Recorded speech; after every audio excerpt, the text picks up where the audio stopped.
What's good? What's good? I'm back. Yours truly, one and only Paul Pickett, host of the Paul Pickett Podcast, aka Triple P, aka the Common Sense Podcast, your source for music, sports, politics, world events, and much, much more. Today I'm going to react to the interview with Tucker Carlson and Ice Cube. Apparently, Ice Cube is taking a lot of heat for this, which is really hypocritical because a lot of people don't want to allow Ice Cube to come on a platform for a sit down or an interview. So when somebody does offer a platform, I guess he's supposed to not just go. That just sounds like they just want to censor Ice Cube personally. But before we get into that, I'm going to give you a word from promopalace.biz.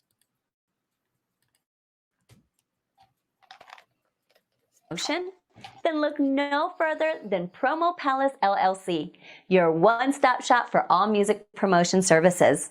Services include Spotify playlist pitching, YouTube video promotion, record pool promotion, blog placements, radio airplay promotion, SoundCloud promotion, and much more.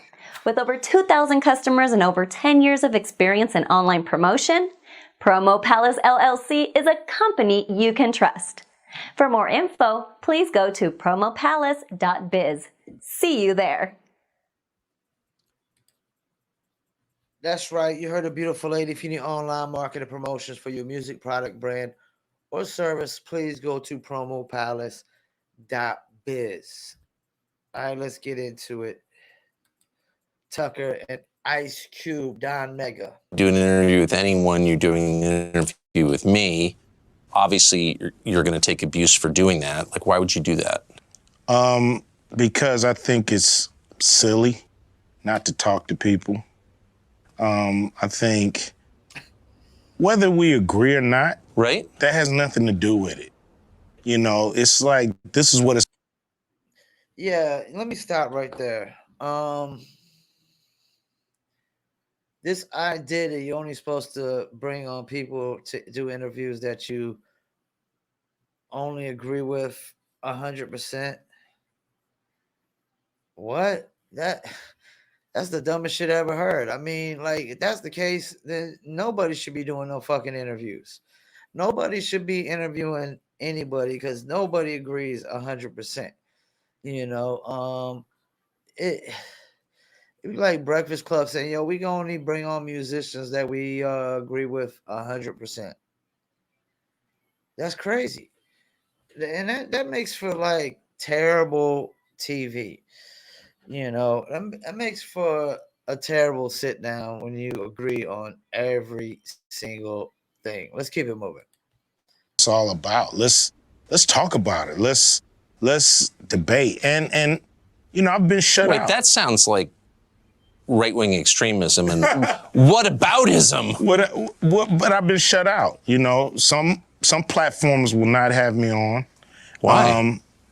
They don't like that I'm, an independent thinker. I'm not part of the herd. I'm not part of the go along to get along gang, so to speak. So, I'm an outsider. And so, I'm not part of the club.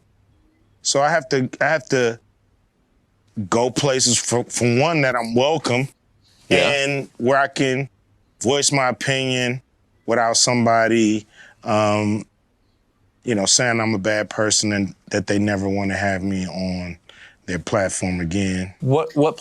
Yeah, let me stop right there.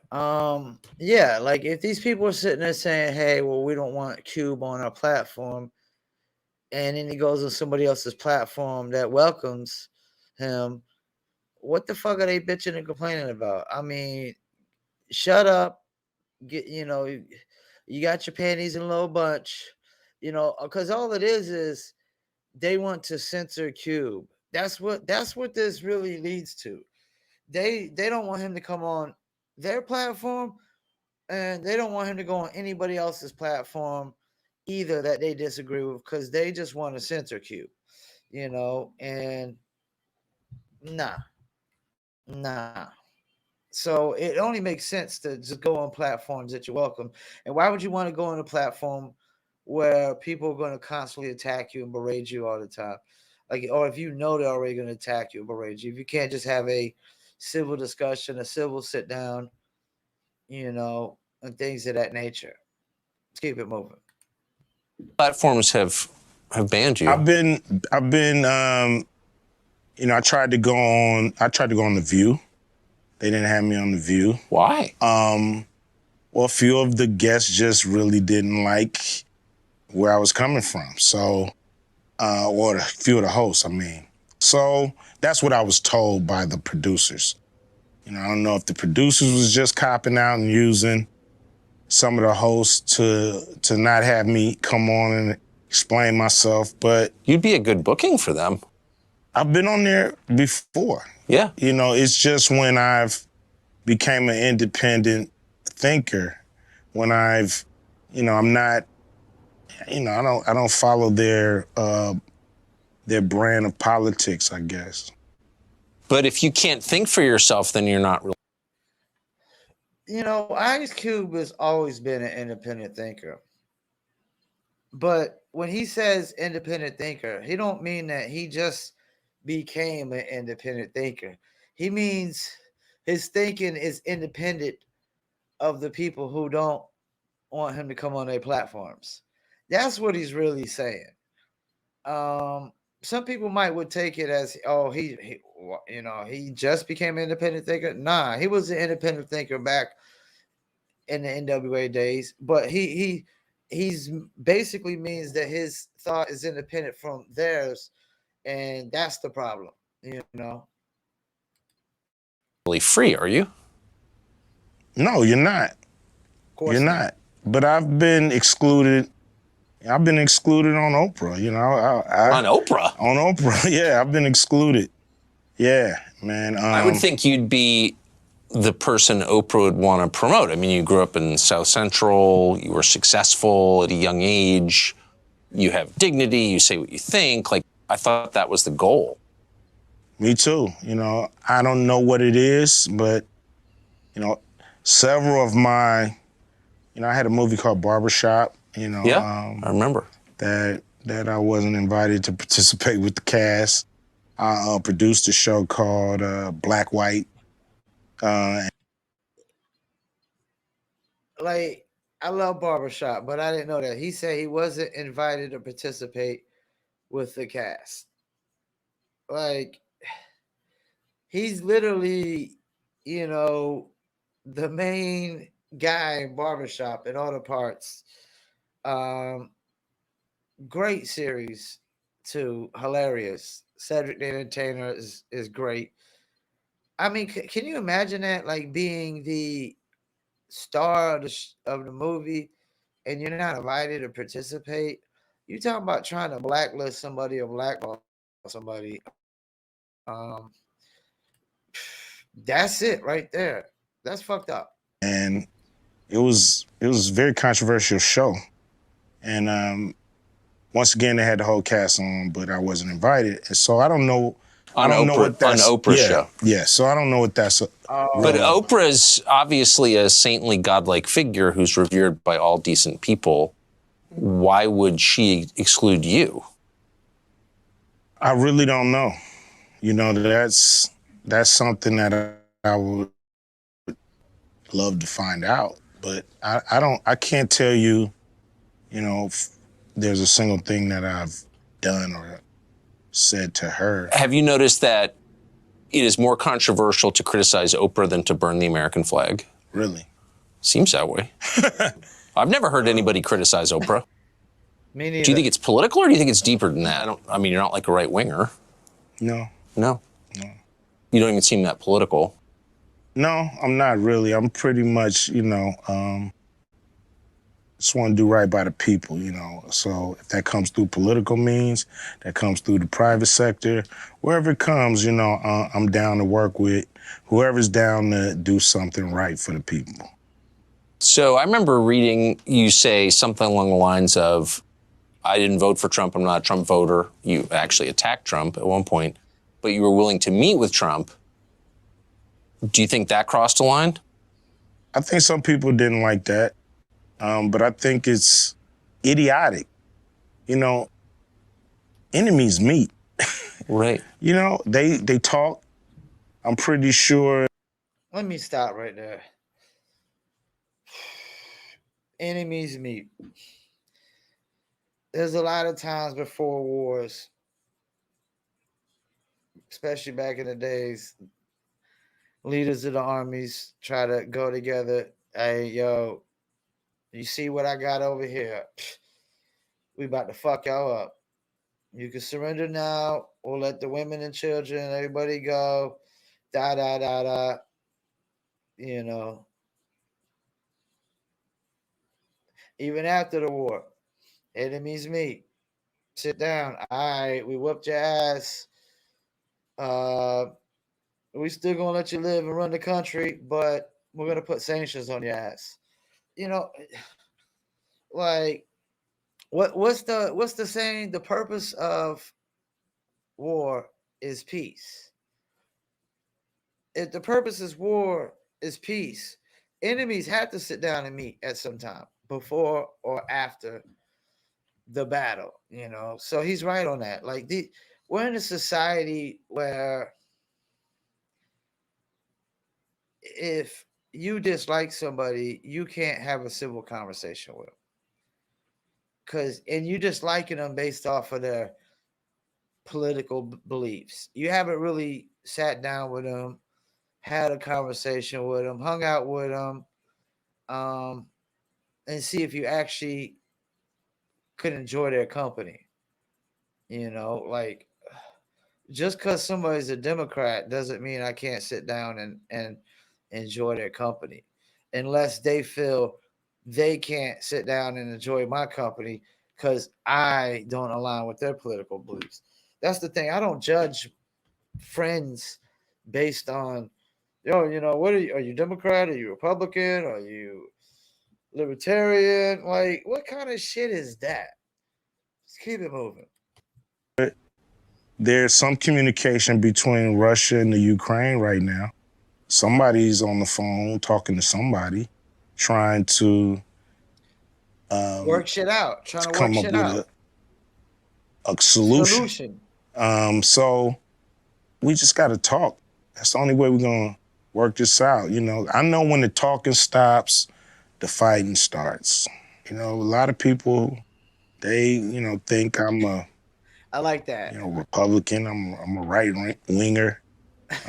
Just because I was willing to speak to the Trump administration, and I was willing to speak with the Biden administration as well. Have you? One guy in the administration, but it didn't go anywhere. It was basically a, take my temperature kind of call. Blow off. We'll get to it, but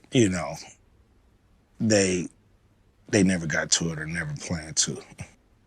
Matter of fact, the guy left the administration, so after talking to him for a year or so, he was gone, and then we were left really with no one to continue the conversations. What do you think of Biden?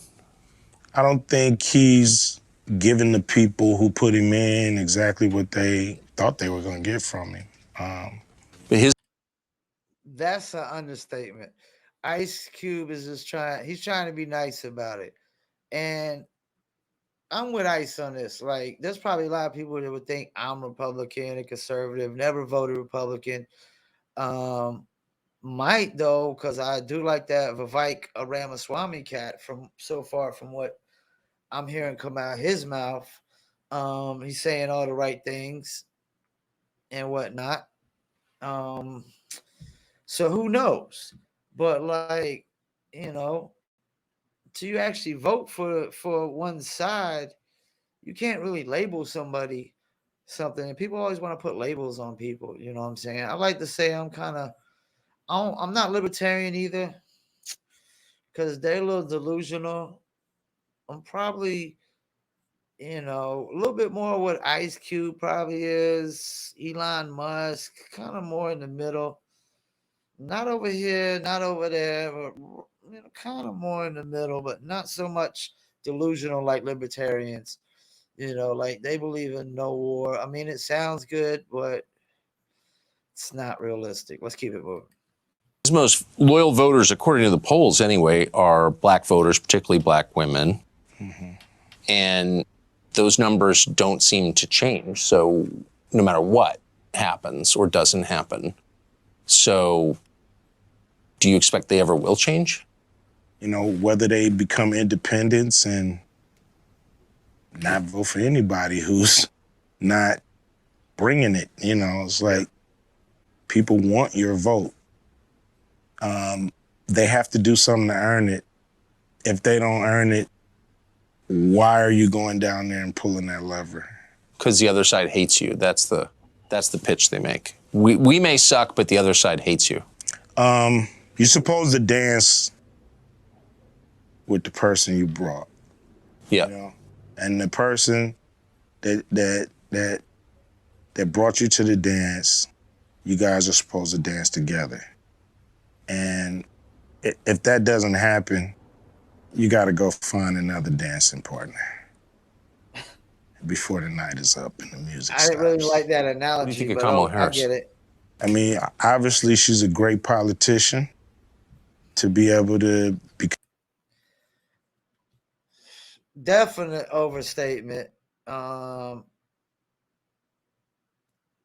I know what he's about to say. She's a great politician, become the first female vice president, but we all know it was about diversity, inclusion. Let's keep it moving. Become the vice president of the country. I don't know how effective she is at her job. What's your view?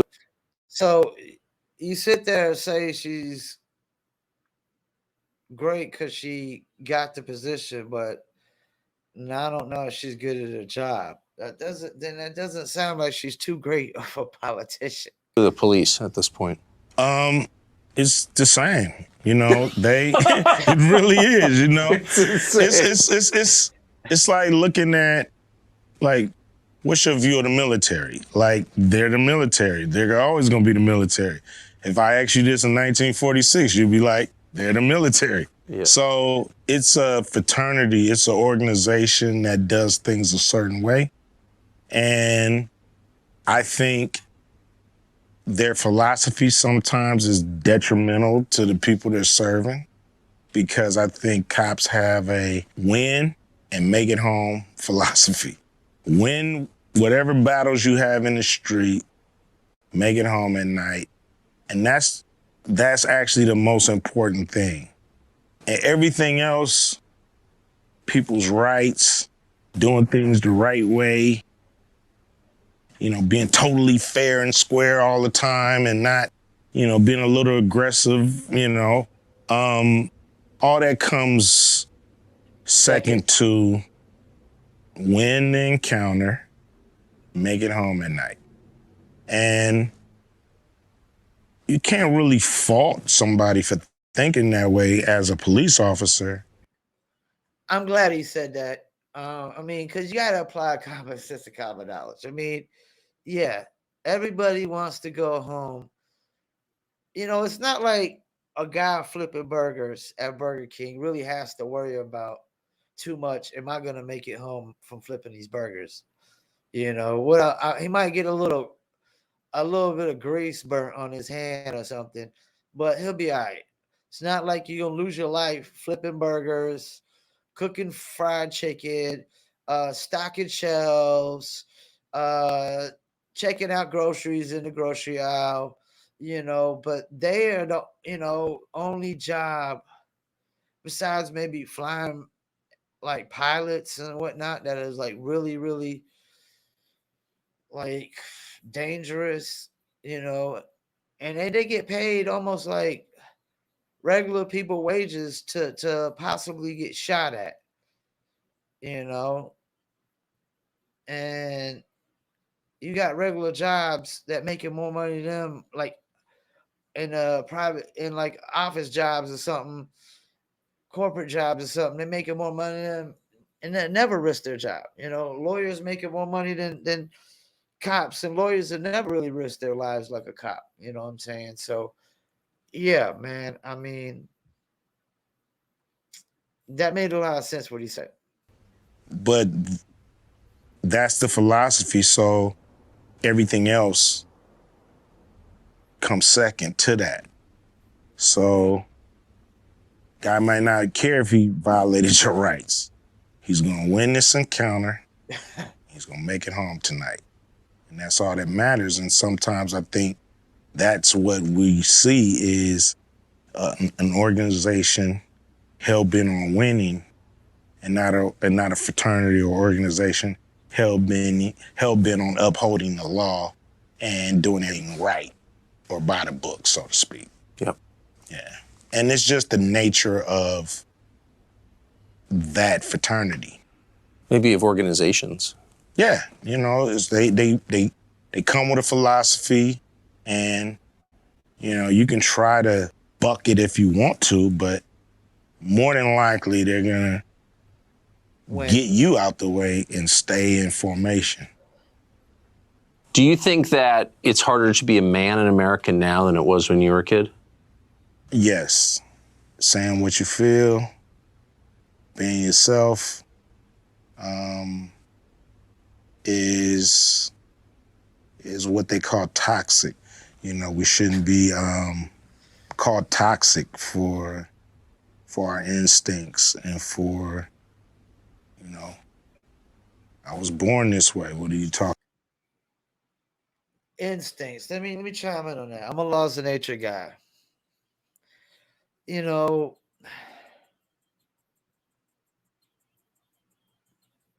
male instincts are pretty much been the same since the beginning of time. It doesn't matter if it's male or female instincts. Well, female instincts have changed over time. They've changed. Male instincts have been typically the same, you know, and it makes me think of this video I was watching of Kevin Samuels was trying to explain to a woman who had a kid. She's like, I was looking for a husband, and he was like, no, you're looking for a stepfather, and he didn't get it, and he broke it down to laws of nature. He's like, you know what a male animal does when it comes into a pack with a female, and that female has cubs that ain't his cubs? They either kick the cubs out of the pack or he kills the cubs.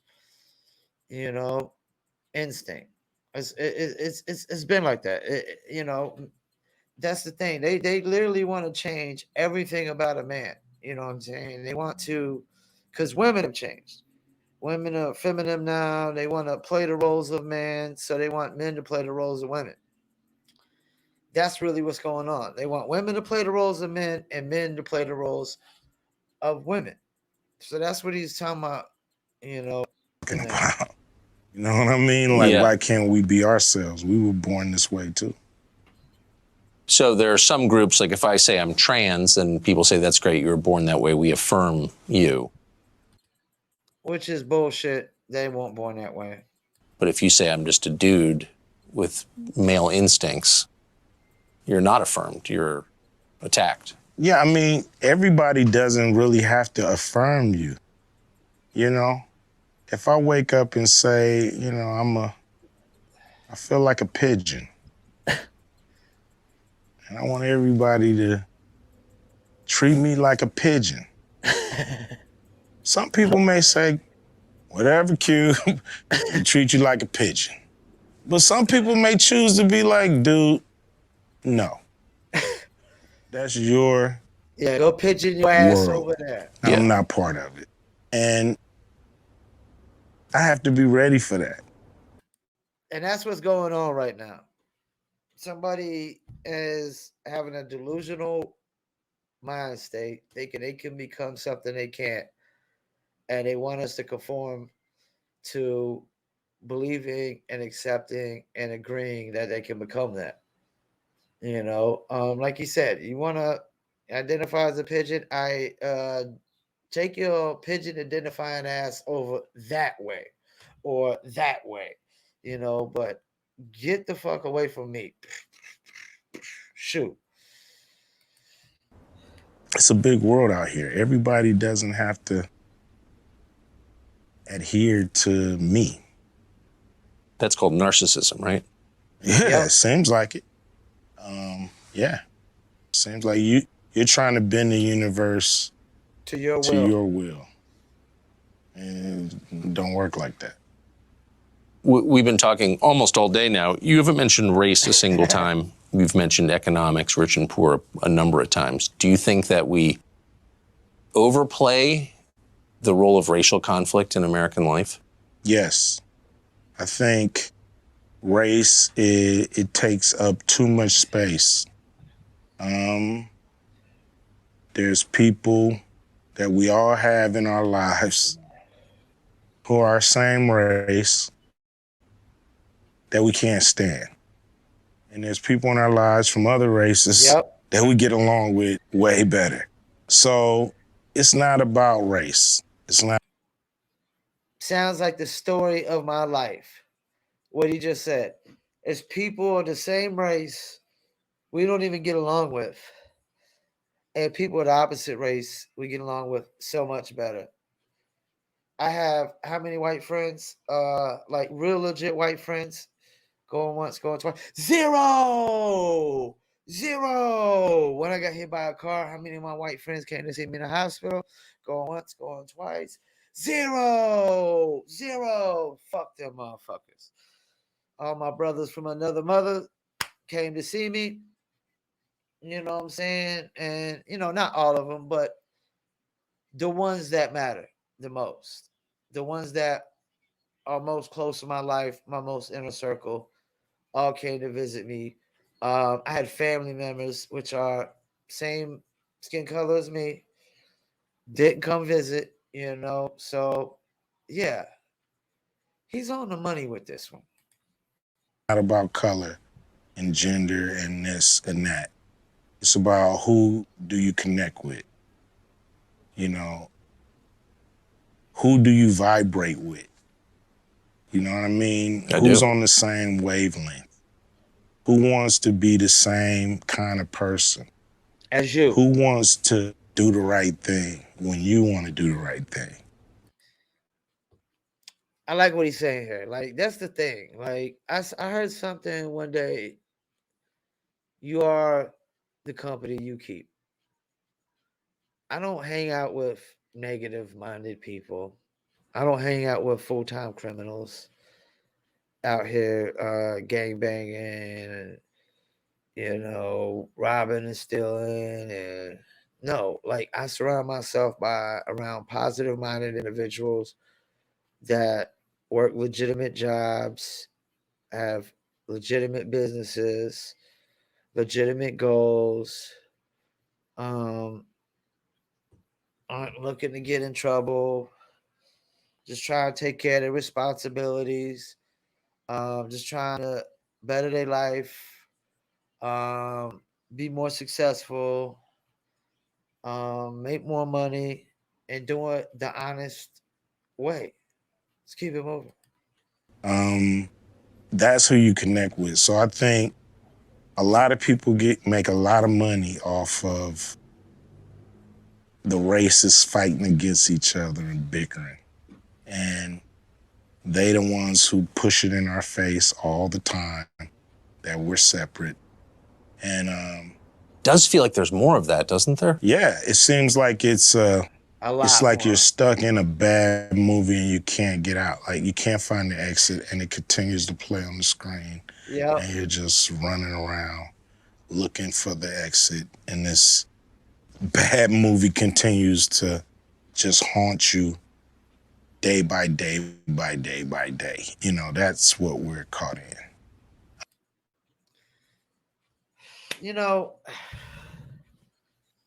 I'm not gonna play the rest of the video.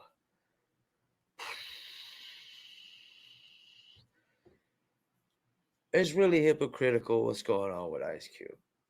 I mean, you got these people that don't agree with what he's saying here. I agree with everything Ice Cube just said. Everything single thing he just said, I agree with. I don't think there was one thing he said that I don't agree with. Not one. But you got these people that,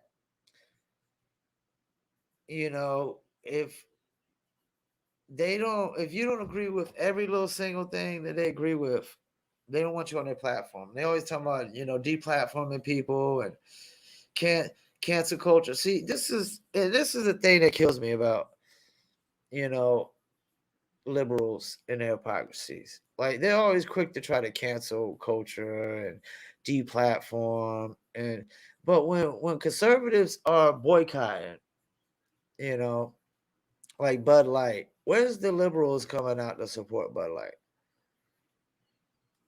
Where's them trying to offset? And cancel culture.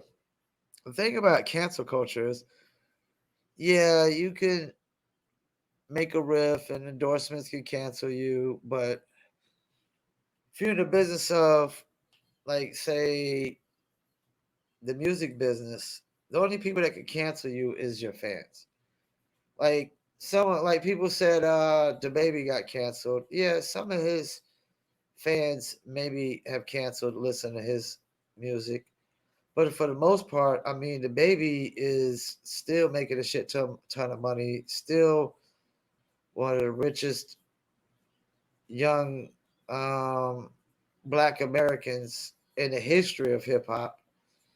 He made money quick like that. And I was actually doing promotion for the Baby 21 record. I got the last little bit of his budget while they were negotiating a deal with the label already. And whatever they gave me was really because they were just trying to spend out all the budget. He was already in there like swimwear. What I did had nothing to do with him getting on. And instantly, I mean, I didn't even know who he was before I started working the record. Knew he was negotiating a deal, started working the record with whatever budget they gave me, and already had a ton of traffic on it. And he signed his deal, and next thing you know, he was just take it off just like that. You know what I'm saying? Because he already built a fan base, he was already established, and when you built a consumer base like that, unless you piss them all off overnight, it's impossible to cancel somebody. And that's why there's a difference between boycotting and canceling. And they trying to cancel Cube. It's not gonna work because more conservative platforms are definitely gonna let them on, and the liberal platforms are hypocritical because they don't want to let him on, which means they want him canceled, they want him censored, because that's the thing. One side is cool with censoring the other. They're cool with censoring the other, which is some dictatorship, non-democracy, communist bullshit. So yeah, man, I want to cube on this. The fact that people are upset, I don't even know if they're upset because what he said on there. I think they're just upset because he went on there. But if everybody that's liberal is like, oh no, fuck you, Cube, we don't want you on here, and all the conservative platforms are like, yeah, come on. What is he supposed to do? He's just not supposed to promote his brands. He's not supposed to get his voice out there. He's got a business called the Big Three, his own sports league, a black-owned sports league, which the NBA is also trying to kind of boycott and cancel as well. So yeah, I'm with Team Ice Cube on this, and I agree with pretty much everything Ice Cube said. And big ups to Tucker for having Cube on and whatnot. Thank you for tuning in, Paul Pickett Podcast, and I'm out.